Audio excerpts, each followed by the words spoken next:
First off, Tommy, I'd like to thank you for doing this interview with Comedy Hype. We really appreciate it. I want to open up with, who's your Mount Rushmore of comedy? My Mount Rushmore of comedy, Richard Pryor, Red Foxx, Eddie Murphy. Yep. Because I got to stay above me, you know what I mean? Yeah. It started getting hard then. Yep. Robin. Oh, Robin Harris. Williams. Oh, Williams. Dope. That's 4? Yep. How many? There's 4. How many is on Mount Rushmore? So yeah, that would be it. 4. It's 4? Yeah. I put Robin in there? Yeah. I can live with that. Yeah. So is it the physical comedy? Yeah. And I'll make him interchangeable with George Carlin. Mm-hmm. So why didn't interchangeable with George Carlin? Dope. Yeah. Why didn't Cosby make your Mount Rushmore? Because Cosby did a different kind of comedy than what I'm attracted to. Right. You know what I mean? Definitely. Comedy did like Bill Cosby was more like a storyteller and really good comic though. Definitely. Really good comic. But the people that I put on that list are like, they're a challenge. Yeah. You know, you look at what they did and it's like you got some work to do. It's not that the other comics, there's lots that I respect and they're like, what can I say? If you just say 4, then somebody will be mad, you know? But just the originality that they brought to the game, you know, and just the versatility. Of course. The versatility that they brought to the game. I mean, that was all of them. You know, Red Foxx, it's because what he brings to the table is all of the 50s. Right. And the 60s. Yeah.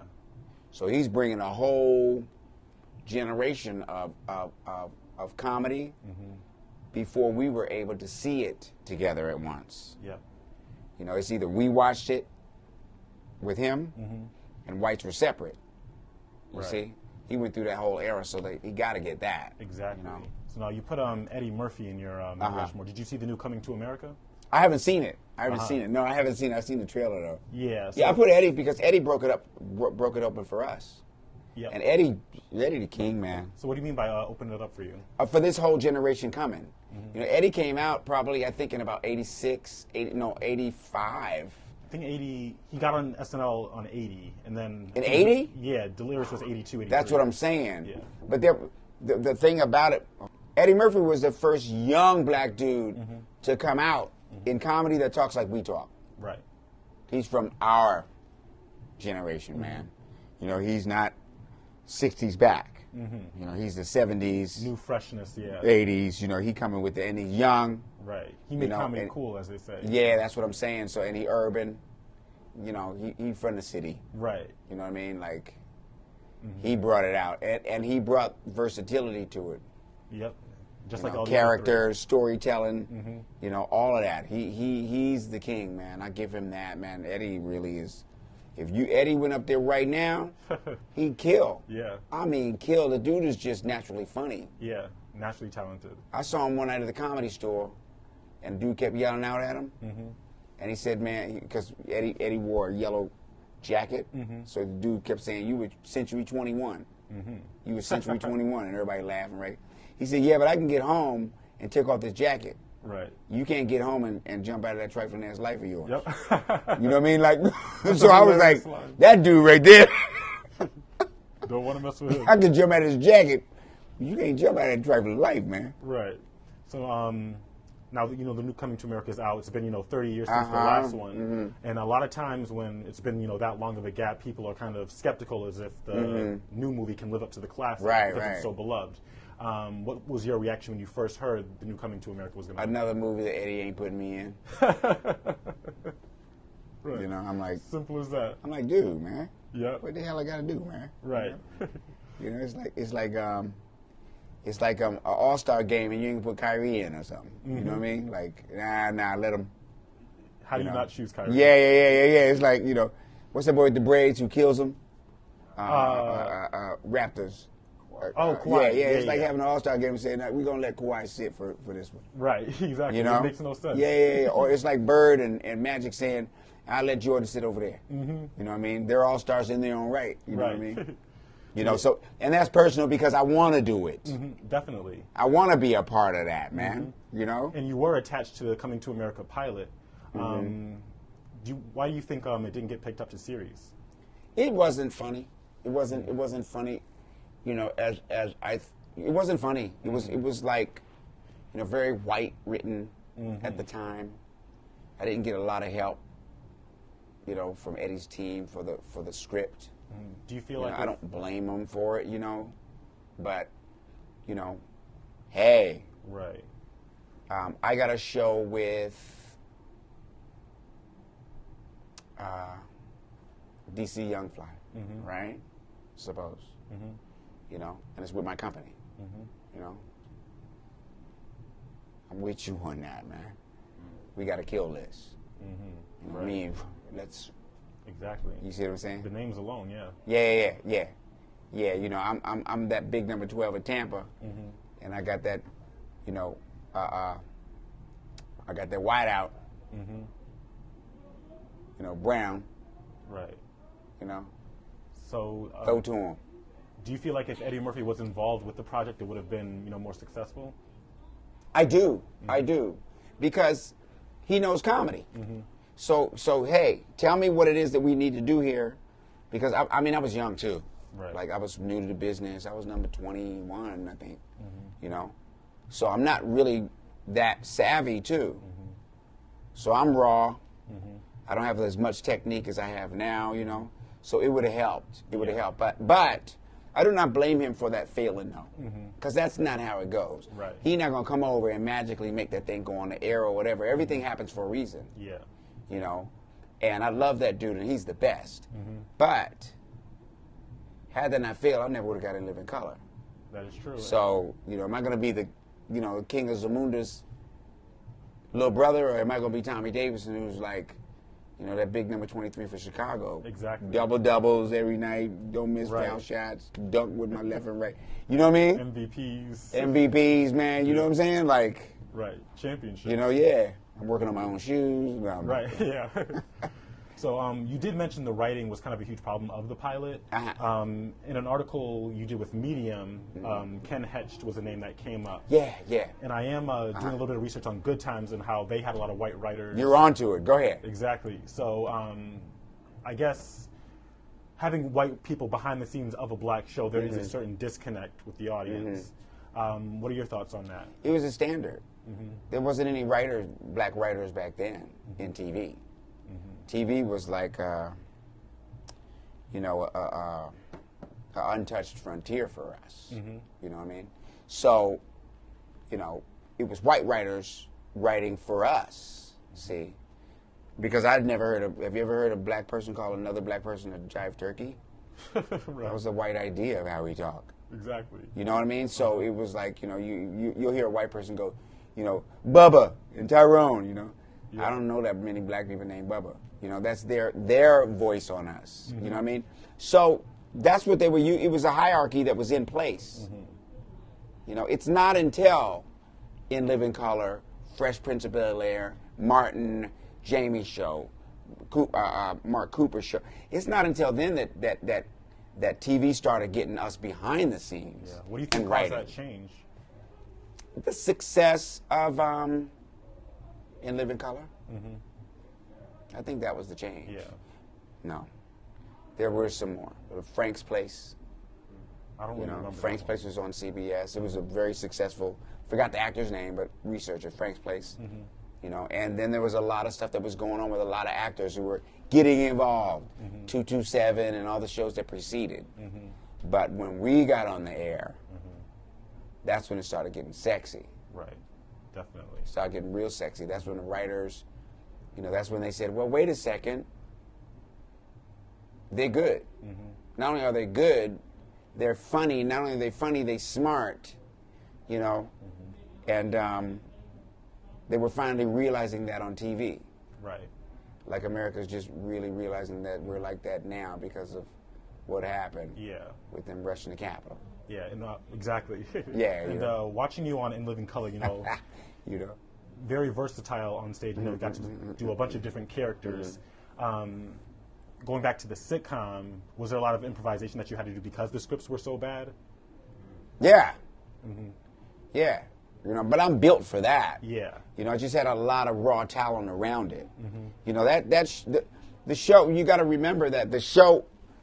I'll go back to a question that you asked me. You think it? Why do I think it got canceled?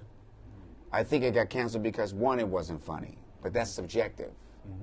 Because if that wasn't the case, if that was the case, then there'd be a lot of unfunny white shows that we never would have seen. You know, when you're the gatekeeper, you get to decide what goes on there. So I can't get in the mind frame of CBS. You know, why they would say no to that, and NBC would say yes to Fresh Prince of Bel-Air. It was the same situation. Yeah. You know what I mean? But when you're in charge, you know, you get to do what you want to do. Right. I'll give you an example. The NFL owners. Okay? Okay, so Kaepernick was right?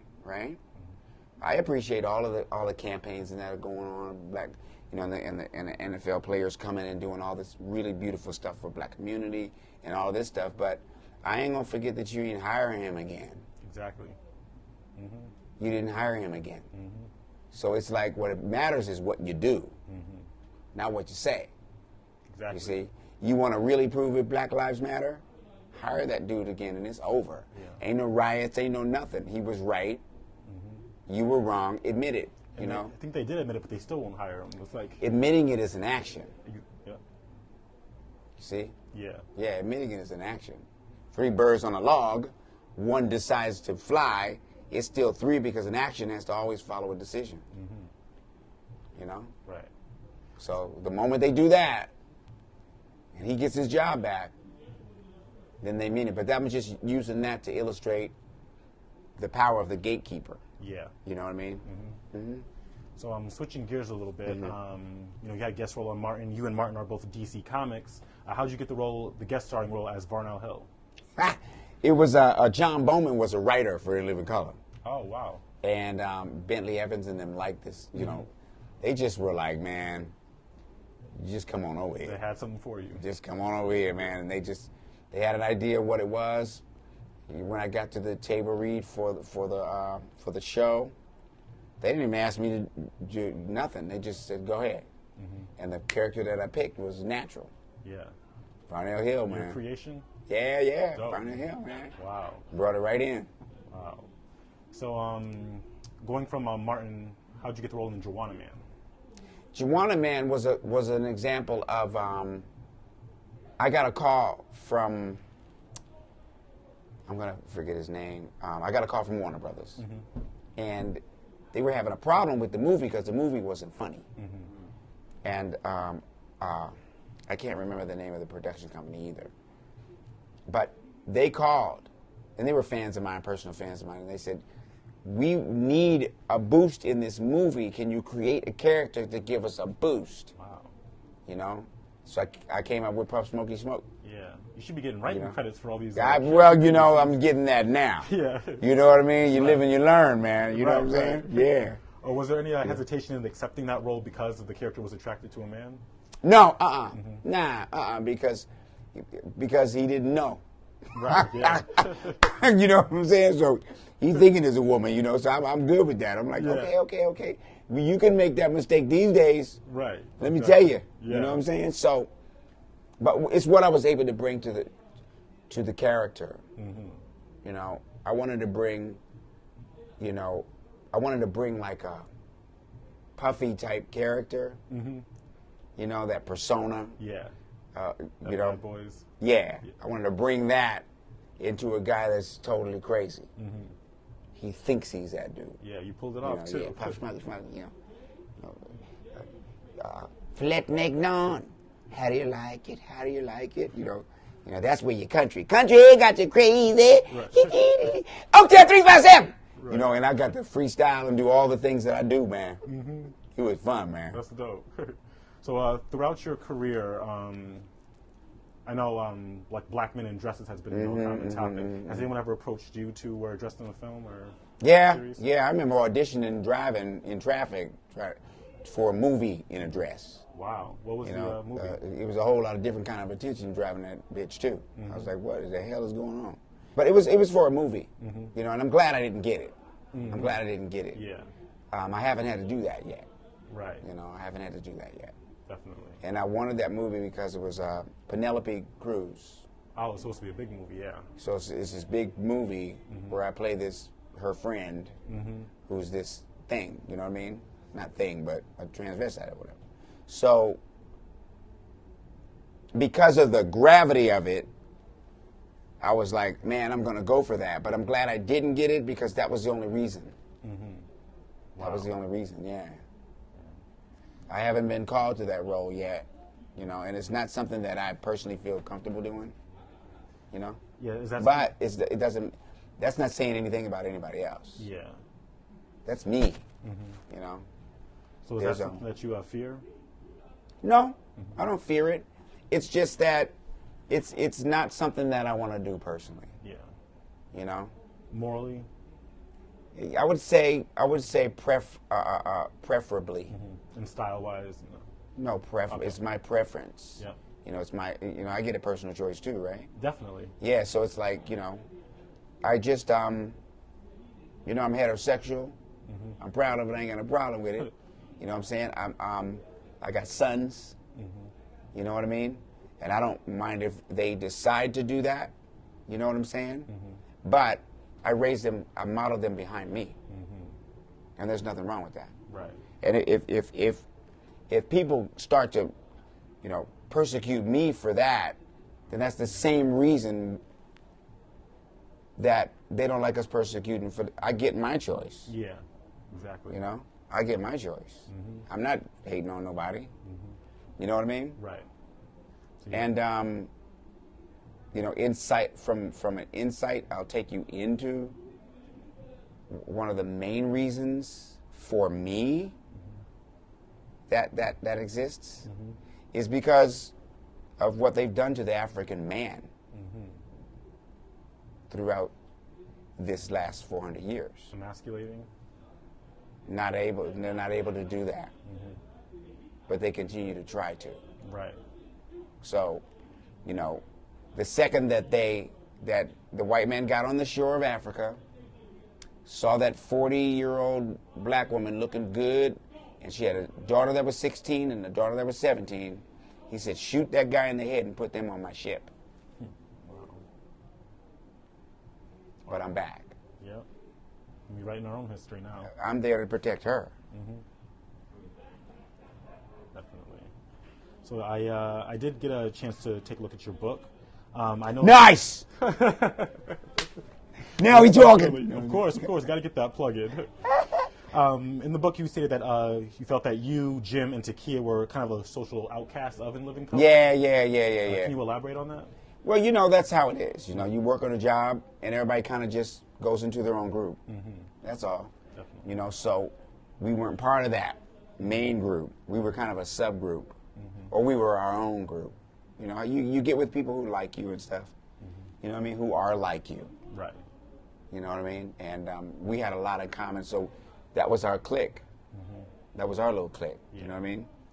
Yeah. So do you feel like Keenan kind of spent a lot of time grooming, you know, the Wayans family members as opposed to, you know, yourself, Takia, Jim, even Kim Coles had felt that a lot of her sketches were getting pushed to Kim Wayans? Some of that did happen, you know, but I understand it. I understand it. I mean, if I had my little brother, you know, and my sister on a show, I would, you know, make sure that they, you know, got light and were able to perform, but Keenan was fair with us as a cast. He made sure that everybody had an opportunity to score. You see what I'm saying? Right. There are times where they have more opportunities than we would, but the opportunities, you know, were still there. Right. You know what I mean? And, you know, you know, and when it comes to Keenan's family, you know, the love I have for them, the admiration that I have for them, is that there's very few families that have that kind of cohesiveness, that are together in the workplace too. You know, and I don't know what that's like, so I don't know what I would treat my brother and sister like in that situation. Right. You see what I mean? Yeah. You know, and you know, The fact of the matter is yeah, something like that happened. But in the final analysis, you know, hindsight's always 20/20. Yeah. You know what I mean? Team still won at the end of the day. Mm-hmm. So you afraid of getting canceled? Say it again? You afraid of getting canceled? What do you mean? Like saying something wrong on stage or something that might offend someone, because, you know, cancel culture is really huge right now. Right. A lot of people are getting in trouble. Is that something that you're weary of when you're on stage? No. Or? No. Just Can't anybody curious. cancel me but the entity that brought me here. Right. Yeah, that's you know, that's like saying ain't no more tomatoes gonna grow ever on the face of the earth. Right. You know, that ain't up to us. You know what I mean? Definitely. Yeah, the tomato was here long before we knew it tastes good. So also in your book, you referred to you and Jamie Foxx kind of had a little rift between each other. You felt that he was kind of overperforming or kind of upstaging you maybe. Can you elaborate on that as well? It's competitive. Comedy in general or just The business that we're in is just competitive. You know what I mean? And there were some times when we had some personal brushes. And the purpose of me putting that in that book wasn't for Jamie or wasn't to illustrate the conflict between the two of us. The purpose of me putting that in that book was to enlighten the reader that you can come across those kind of situations and still transcend them and still have respect for the person. Definitely. You see what I'm saying? Yeah. But move on Exactly. to what you need to do. You know what I mean? Yeah. So, I mean, imagine Hagler and Ray Leonard, you know, or Ali and Frazier. You know what I mean? Somebody got to win, somebody's got to lose. It's just one of those kind of sports. Right. You know what I mean? But there's no referees around in what we do. Definitely. You know what I mean? Yeah. Yeah. Ain't nobody there to call flag, you know, flag, holding, you know what I mean? You know, hey, you know. Yeah. Hey, that's below the belt. Yep. You know, you left in the ring by your damn self. Got to keep the rules in check. Yeah. You know what I mean? So earlier in the interview, kind of touched on this a little bit, but you mentioned Michael Jordan. And before, you've called yourself the Michael Jordan of comedy. So what do you mean by that? Just the versatility that I bring to the game. Just the level of my performance. You know, in comparative terms. You know, I'm not saying that I'm better than anyone at all, because how can you do that? Art is subjective, right? Right. This is art, you know. But I encompass all of the elements of all the other comics in one. That's all. Right. You know, Dave Chappelle does kind of a commentary, kind of a comedy. I do commentary comedy. You know. You know, on the other hand, you know, there's those political comics that do that stuff, like a Bill Maher. You know, I do that. You know, character-driven comedy, I do that. Impressions, I do that. You know, storytelling and little anecdotes or truthful things, you know, truthful exposés, I do that. You know, ad-lib, improv, I do that. You know, so I'm saying with what I bring to the table, the reason why I compare it, because, you know, excellent dribbler, knows how to pass to his teammates and get his team in the game. If he's he'll hit the shot even if he ain't open on your ass. Right. Okay? He'll flush it on you with one, flush it on you with two, flush it on you left or right, Yep. and want the ball in his hands when it's ticking down. Yep. You see what I'm saying? That's that versatility. So that's what I'm saying. You know, I get excited about it because it's the single thing that I can control in my whole career is what happens on that stage. Right. Just like him when he got the rock. You know? So do you still feel like you have something to improve in your career? Oh yeah, but that's natural. That's natural. I'm because, you know, I'm a performer. You know, I'm an entertainer. You know, a comedian is one of the strongest dimensions of me. But I do a lot of stuff. I sing. You know, I write. I do animation. I do straight voiceovers. You know, I pretty much do it all. You know?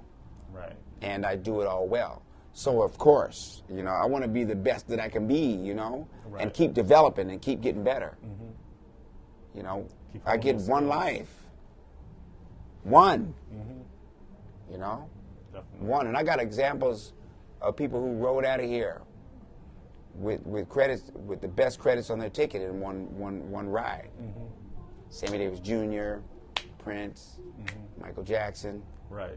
You know what I'm saying? Like, they maxed their credit card here. Yep. As far as being able to achieve some of the things that they wanted to achieve. You know what I mean? So I want to be able to reach my full potential, whatever that is, because I know my full potential is going to benefit everybody. It's what you leave on the table for the next person. For me, that counts. You know? That and the next generation? Yeah. Yeah. You know? Right. So, yeah, so I just have one more question. I think kind of the biggest takeaway is, you know, versatility. You know, you've done stand-up, sketch, movies, TV. Is there anything that you haven't done that you still have on your show business bucket list? Oh, yeah. Oh, yeah. I haven't done, that's a list. You know, I haven't done the plays I want to do. Broadway? You know? Yeah, I haven't done the Broadway plays or my community plays. You know, like Tyler Perry would go out and do matinees and stuff like that. I have some spiritual-based plays and musical stuff that I'm thinking about. You know what I'm saying? My CGI movies, my sci-fi movies, my horror movies, Yeah. That you would be producing? My action movies. I can be in them if I want, or I can do them if I want. I can do both. Yeah. You know? Right. I can do both. Of course. Yeah, that white boy came over there and said, that one's from Ghana. Well, it wasn't Ghana then, but that one's from that tribe, and that one's from that tribe, and that one's from that tribe. Put them all on the boat because I want that tobacco cut. Right. And they were successful at it. Definitely. I'd be a fool not to look at something that's successful and not adapt that model. Right. But I'd be a fool to do it the way they did it. Yeah. To do it your way. Yeah. You know, not to take a life for profit. You know, but profit life by giving. Profit life. Wow. Yeah. So just to add on to that, like generational wealth, everyone's kind of familiar with Tommy Davidson. You know, In Living Color did come on before I was born, so I kind of had to work backwards. I started with the Proud Family, you know, Disney Channel, and then we're back. Right. Exactly. When can we expect that? That's to be out in September. Oh, perfect. That's not that long now. Yeah, right around the corner. You know what I mean? Yeah. Definitely. If the new strain doesn't get us. Right. Exactly. But yeah, just as a kid, you know, I had to work backwards going from Proud Family to In Living Color. But just, you know, you've been in the business for a long time and you've made an impact. Yeah, thank you, man. I'm proud too Yep. to have done that. You know what I mean? It's and you know, I actually forget how long it's been sometimes because I love this thing so much. Right.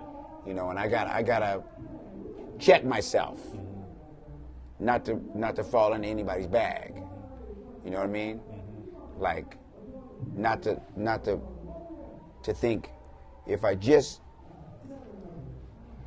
people just like me in here. Right.